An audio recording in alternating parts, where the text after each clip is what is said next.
Sa Grab, sa Jeep, sa UV Express, sa bus, at sa lahat na. Basta, ang dami na. Sobrang dami. Halos lahat.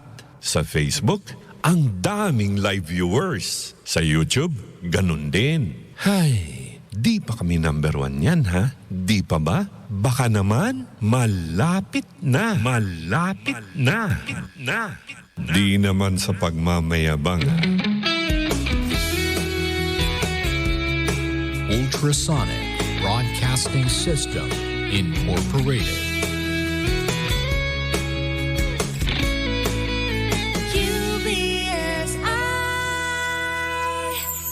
UBSI. Informing and entertaining Filipinos since 1998. Energy, energy, energy, energy!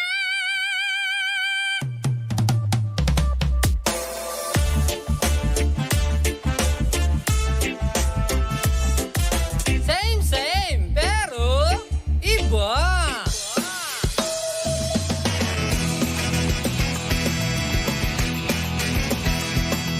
Same, pero iba. Araw at gabi mo'y tunay na sasaya dito. Sagot namin, tugtugan, kantahan, walang patid na tawanan at kulitan. Huwag mong sabihin radyo, sabihin mo number 1 energy.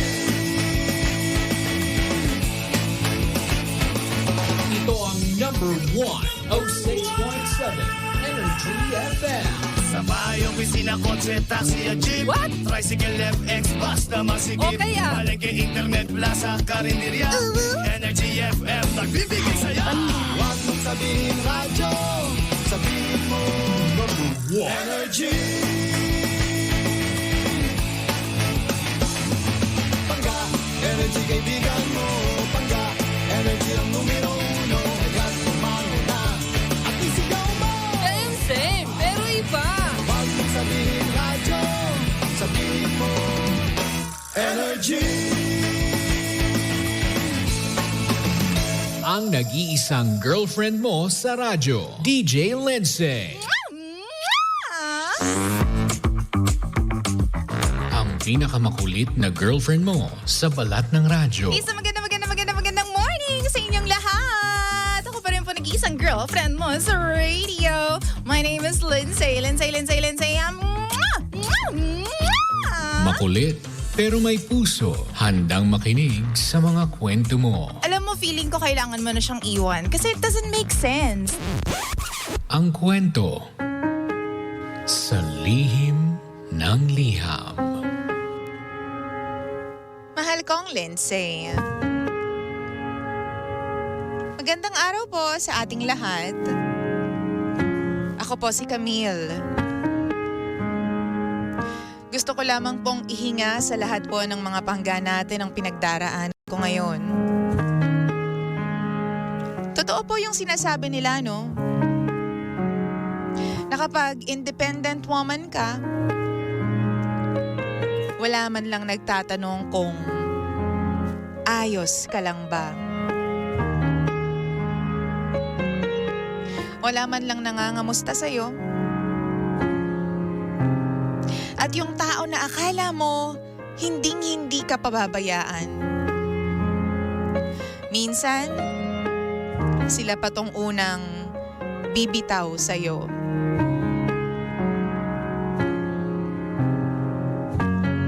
DJ Lindsay, ako nga po pala si Camille, 27 years old. I mean, feeling ko 27 pa rin ako. 27 ako noong una akong nagkaroon ng sariling bahay. Kaya naman, kapag nababanggit yung edad na 27, napaka-special nun sa akin. Ilan lang ba sa mga tao sa panahon ngayon ang may bahay na at 27? Nung time na yon, single pa ako. NBSB. Kaya naman lahat ng pera ko, ipon ko, nilagay ko pambili ng bahay. At the age of 32, kinasal ako sa asawa ko. At dahil mas gusto niya na malapit kami sa city, doon kami kumuha ng bahay. Tapos yung bahay sa Cavite na pinaglagyan ko ng pera ko, walang nakatira nung time na yon.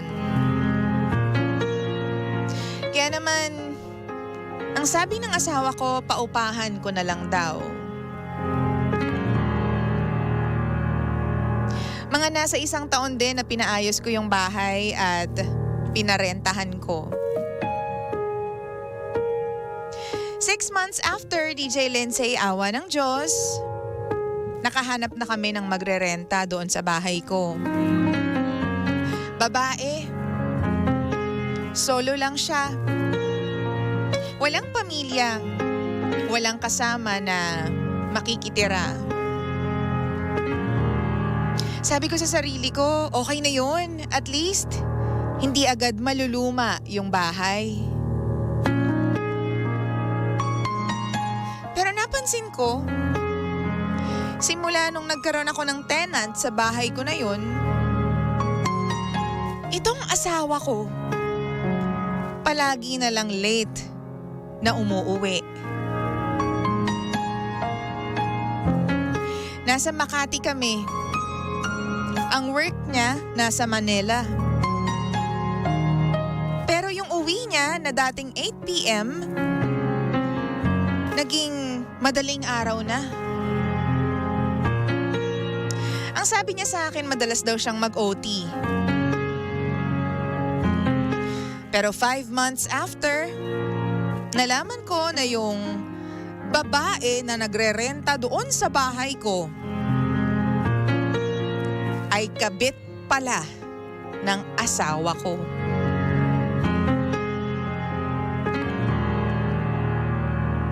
Dumediretso pala yung asawa ko sa Cavite pagkatapos ng trabaho niya. Talagang nag-e-effort siya para pumunta doon. Para makita lang yung babae. At ito pa, yung asawa ko rin pala ang nagbabayad ng renta nung babae. At talagang pinag-aaksayahan niya ng pera yun. Gusto niya raw talagang nakakausap yung babae nung time na yun. Gusto niya on time na nagbabayad. Yun ang sabi sa akin. Yun pala, galing sa bulsa ng asawa ko. Umalis naman yung babae sa bahay ko nung nalaman na niya yung totoo. Etong asawa ko naman, nakiusap na ayusin namin yung pagsasama namin. Pero ang sabi niya, hindi raw niya mapapangako sa ngayon na hihiwalayan na niya agad yung babae. DJ Lindsay, ayokong hiwalayan yung asawa ko dahil alam ko na sila ang magsasama. Pero ayoko na rin siyang makasama sa bahay. Ano po bang magandang gawin sa kanilang dalawa? Ano po bang tamang gawin sa asawa ko?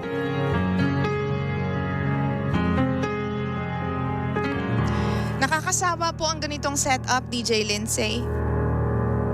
Akala ko mahal niya ako. Akala ko siya ang kasangga ko. Akala ko lang pala.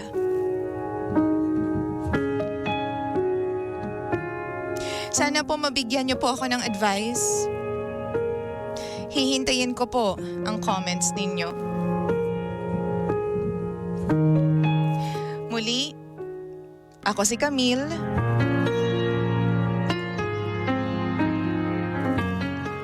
At ito ang lihim ng aking liham.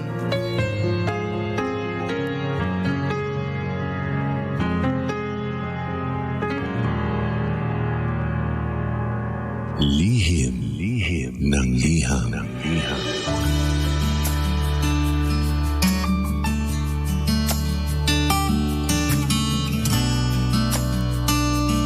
Pangka-oras natin sa Buong Kapuluan, check your time, 19 Cam Bots. Makaraan pa ang alas 9 ng umaga. 9:19 on the clock. Ikaw pa rin po ay nakikinig sa istasyong same pero iba. Wow! Gusto mo yung iba? Tayo pa rin po ang number 1, 06.7 Energy FM. Panggawag mo sabihin radyo. Sabihin mo, Energy! Ano ba yung sumasagi sa isip ng mga taong to, no? Ano ba yung sumasagi sa mga kaluluwa ng mga lalaking ganyan? Yung tipong may asawa naman kayo, pero bakit kailangan nyo pang doon pa sa bahay ng asawa mong pinundar niya simula sa umpisa? Ang titibay ng mukha nitong mga to. Diba? Anong klaseng anong tamang tawag dito, holy water ang dapat isaboy sa inyo? Hindi, totoo lang yan yung nakakainis eh. Nagpakasal na nga ako sa harap ng Panginoon for sickness and in health till death do us part, inemerut, ganyan. Tapos biglang may panlulokong magaganap. Hindi na kayo nahiya sa mga bilbil ninyo. Nakakaloko. Diba? Alam nyo kung magpapakasal kayo tapos hindi nyo naman mapapanindigan yung mga promises ninyo, wag na lang. Wow! Diba? Spare us the circus, mga koya, no? Kung hindi nyo kayang panindigan. Kasi pwede naman yun eh. Yung tipong kung hindi ka pa talaga ready magpakasal, o maging transparent, kasabihin mo na lang, gusto ko pang lumandi eh. Ganyan. Diba? Hindi ko pa kayang magseryoso, hindi ko pa kayang mag-commit, ganyan. Tapos doon mo pa ititira yung babae mo doon sa bahay na pinundar ng misis mo. Ewan ko na lang talaga kung nasaan ang isip at ang kaluluwa at ang puso ng lalaking to. Sakit yan. O sabi ng mga pangga natin dito, sabi ni Ate Rosie Lopez, ang sakit naman po. Sabi din ni Ate Faye Lara, ang sakit naman noon. Totoo naman. O hello po sa inyong lahat. Si Rowena, si Ate Faye, si Rosemary, si Ate Rosie. Hello po sa inyong lahat dyan. Sana maayos naman kayo, no? Ano mga masasabi ninyo sa mga gantong klaseng relasyon? Ano daw ba ang dapat gawin ni Camille dito sa kanyang asawa na ayaw niya nang makasama? 'Di ba? Pero ayaw niya rin hiwalayan dahil sigurado daw siya na talagang magsasama yung dalawa kapag nakipaghiwalay siya dun sa kanyang asawa. Baka meron kang advice para dito kay Camille, sabihin mo na sa kanya. And ako ang magiging daan para mag-advise ka dito kay Maring Camille. Maring Camille, gusto mo yun? O sabi dito ni Don, huwag kang makipaghiwalay, hintayin mong magkaanak sila at tumira ka sa bahay mo. Diba? Malay mo, gawin ka nilang ninang ng anak nila. Diba mas masaya yon? Grabe ka naman, te. Sabi naman ni Jem, naiintindihan ko na ayaw mo lang siyang magka-happy ending with this lover. Kaya kahit ayaw mong makasama siya, ayaw mo rin hiwalayan. Ang gawin mo ay kasuhan mo na lang silang pareho. Then you can have your own peace. Oo, Ate Camille, in fairness. Pero it's going to be a long process, ha? Oo, meron tayong mga ganyang ways or meron tayong ganyang actions. Pero it's going to be a long road ahead. Promise yan. Wow! Pero sabihin ng iba, at least nakasuhan mo, DJ Lindsay, di ba? Oo, pero madugo, mahal, di ba? Mga ganyan. Di ba? Dapat din yan. Tawag dito, mahaba din yung PC mo kung maiisip mong magkaso. Pero alam mo, kung ako yung ganyan, pero sige, wait lang. Mamaya na lang yung akin. Sabi ni Kimberly, buwisit ka pala eh. Ba't ka pa nakipag-share ng story? Alam mo na dapat ang desisyon mo. Nako ate, magpakatanga ka na lang. Total, parang yan naman talaga yung gusto mong mangyari sa buhay mo. Bakit naman galit na galit ka dyan? Kayang-kaya mo kung lunukin kasi yung sakit eh. Dapat hindi mo na ginagawa yan sa sarili mo. Niloloko ka na nga, niloloko mo pa yung sarili mo. Learn to let go na lang, ate. Alam mo, the pain will not fade away if you're still on the guy. You should stay away and accept the fact na hindi ka na niya mahal. Mag-file ka na ng kaso. Makukulong sila at doon sila magsasama sa kulungan. Ay, di happy ending pa rin. Diba? O, sabi naman ni Mary Ann, hirap talaga, diba? Hindi kita masampal online. Ba't ba kayong galit na galit. Para naman sana magising ka sa katangahan at katotohanan, di ba? Non-negotiable ang cheating, lalo na ganyan. Ba't siya ang magbibigay ng choices? Siya pa magbibigay niyan after kanyang lokohin? Madami na siyang pabor sa buhay niya. Time na para putulan ang pagiging privilege niya, ate ko. Iwan mo na yan. Palayasin mo na ang lalaki na yan.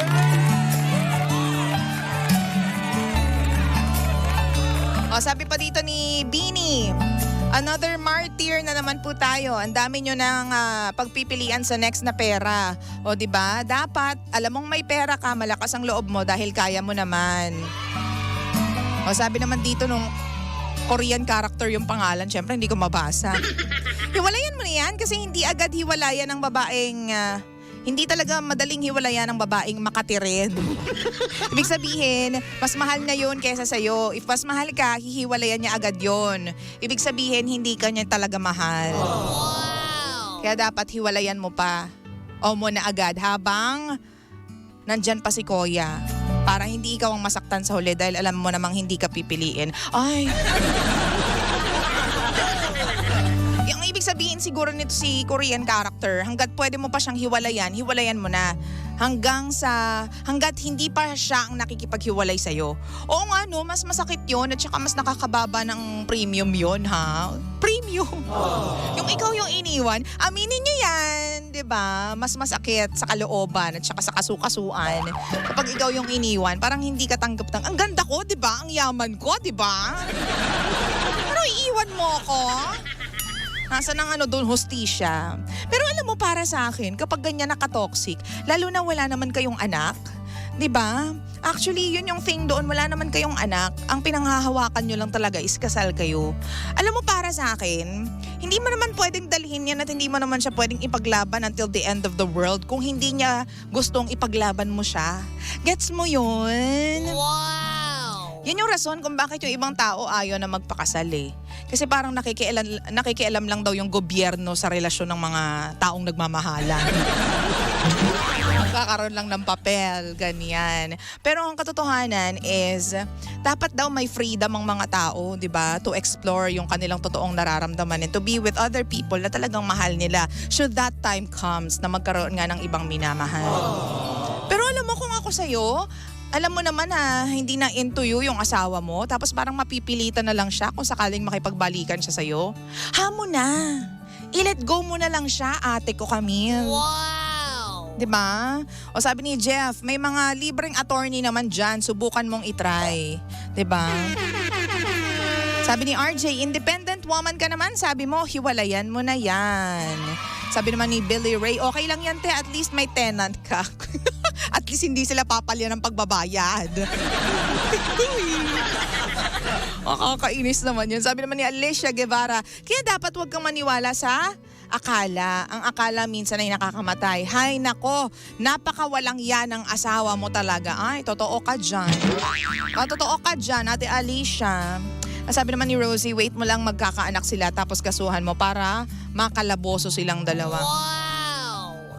Siguro ako sa moment na ayoko na lang ng away, ayoko na lang ng gulo sa isip ko. Kasi I'm sure about this and I'm definite about this, no, na may mga pagkakataon na hindi talaga binibigay sa atin yung tamang tao agad eh. Nagkakamali tayo ng mga pinapasok sa buhay natin. At minsan kailangan natin ng gantong kalaking moment sa buhay, yung tipong nagpakasal kayo tapos maghihiwalay kayo para makita mo yung tama para sa'yo. Gets mo yon? Pero hindi ibig sabihin no na yun na yung katapusan ng buhay mo, ha? Baka ibig sabihin lang yan, part lang yan ng destination, part lang yan ng journey, tapos hindi pa siya yung destination mo. Kasi obviously, kung yan yung destination mo, yung asawa mo, di sana hindi siya hindi siya natukso dun sa babae na yun. Eh kaso yung asawa mo, di ba pinagpalit yung pinagsamahan ninyong kaya ganda-ganda doon sa pangsamantalang kaligayahan lamang. Diba? Well, hindi rin naman natin alam kung pansamantala lang yan. Eh, what if true love yan ng asawa mo? Hindi natin alam. We'll never know din. Wow! May sarili naman siyang path eh. Pero kung ako sa'yo, para lang hindi siya mabigat dalhin sa dibdib, sa puso, sa isip. Kung kaya mo namang i-let go kasi wala ka rin namang gains kahit nandyan yung asawa mo. What I'm saying is that nandyan nga yung asawa mo pero parang wala ka namang asawa dahil kung anong oras nang umuwi, araw-araw, di ba? Tapos, yung gastusin naman sa bahay, kayang-kaya mo naman i-cover. Tapos, nagagawa mo naman yung gusto mo, 'di ba? Alam mo yung tipong wala naman siyang ambag sa buhay mo, be. Parang wala ka ring asawa, i-let go mo na lang. Pero I understand na may mga pagkakataon kasi na parang natatapakan yung pride mo. Kasi yung mga ganyang independent woman, ma-pride yung mga yan. Diyan ako naniniwala. Oo, ma-pride yung mga yan. Yun yung yun yung pinaka big deal sa kanya, yung independent woman ako. Ang dami kong, alam mo yun? Diba kumbaga, bato na ako, pumunta ka pa dyan sa graba. Diba? Yun, yung pride na yun, na-touch yun, na-move siya dun sa part na yun. Kaya galit na galit siya, Gina G siya. Pero ako, give it some time, inhale, exhale. 'Di ba? Practicein mo na wala na yung asawa mo sa buhay mo. Tapos kapag dumating na yung time na kaya mo na talaga nang wala na siya, bayusin mo yung mga kailangan gawin para magpa-anal kayo. Pag kaya mo na magpa-anal, o edi annulment ang sagot dyan. 'Di ba? Pero do it with peace in your heart. Hindi yung tipong galit na galit ka sa kanilang dalawa. 'Di ba? Alam ko mahirap talaga siyang gawin eh. Sasabihin ng iba, kala mo naman ang dali-dali lang gawin yan, DJ Lindsay. Hindi kasi ikaw yung nasa sitwasyon. Alam ko. Ang dami ko ng kaibigan na napunta sa ganyang sitwasyon. Alam mo, ang ending pag naggalit na galit ka, ikaw din yung hindi makakatulog sa gabi. 'Di ba? Alam mo, ikaw din yung mas-stress kapag galit na galit ka. Yung tipong may pinag-uusapan yung mga kaibigan mo, tapos bigla kang na-trigger. Biglang, ang kwento ngayon is about yung asawa mo na damuho, di ba? Everyday mo siyang naiisip, ikaw yung nasa-stress. Ikaw yung talo sa ganyang usapan. Kaya, alam mo, pag hindi na tayo mahal nung lalaki, huwag na natin ipilit. Di ba? Ang importante dito is, huwag natin pababayaan yung sarili natin. Diba? Kasi kahit pa yung iba sa atin, swerte na nakakita na ng lalaki na para sa kanila. Pero everyday kasi, tulad ng nangyari dito kay Camille, everyday, things change. No? Bukas makalawa, hindi mo alam kung solid pa rin yung pagmamahal sa'yo ng lalaki na yan. Kaya dapat wag mong pababayaan yung sarili mo. Make yourself happy. At wag mong gagawing happiness yung jowa mo o yung asawa mo. Tamang happiness lang, pero wag yung 100% gagawin mo siyang happiness mo. 'Di ba kasi sinasabi nila magiging isa na kayo pag kinasal na kayo, 'di ba? Totoo naman 'yun. Pero dapat bigyan mo rin ng individuality yung sarili mo. Kasi dapat masaya ka pa rin sa buhay mo kahit dumating yung panahon na magbago yung feelings niya para sa'yo, para hindi ka malugmok. 'Di ba? Para carry kahit pa gawan ka niya ng masama o gusto mo na makipaghiwalay, go. I'm okay. I won't take it against you. Sorry na lang sa akin kasi hindi mo ako mahal. Sorry na lang sa akin kasi hindi pala talaga ako yung hinahanap mo. Pero sige, go ka na dun sa girl na yon. Bye! Diba?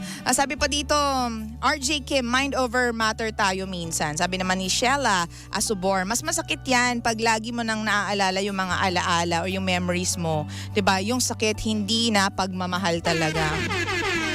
O sabi pa dito, anxiety po ang labas niyan. Sabi naman ni Marlena Diaz, uy bago to ha, welcome to Lihim ng Liham, yung commenter natin siya.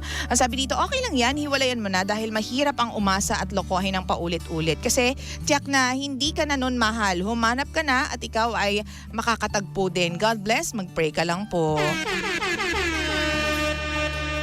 Sabi ni King Flix, kung magiging Viva Max movie ito, title nito ay Love for Rent.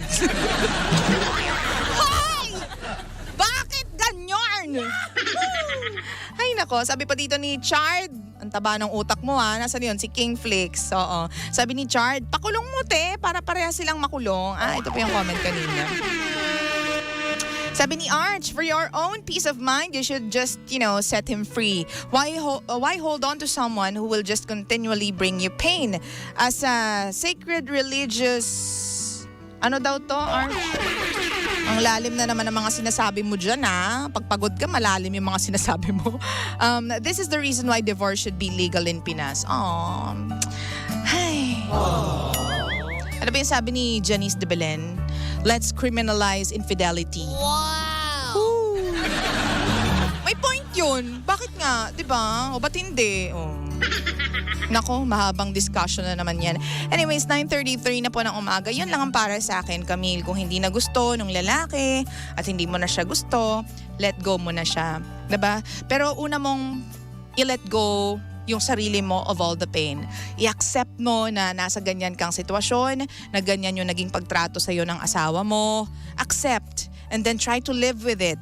You know, before you know it, nakapag-let go ka na at maluwag na sa puso mo kung ano yung mga nangyayari.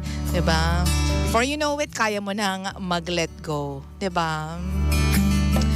Ay nako, challenge yan sa mga mag-asawa actually. Madaling magpakasal pero how can you sustain the love that you have for each other? It's really hard. Yan ang challenge para sa lahat. How do you keep the music playing? How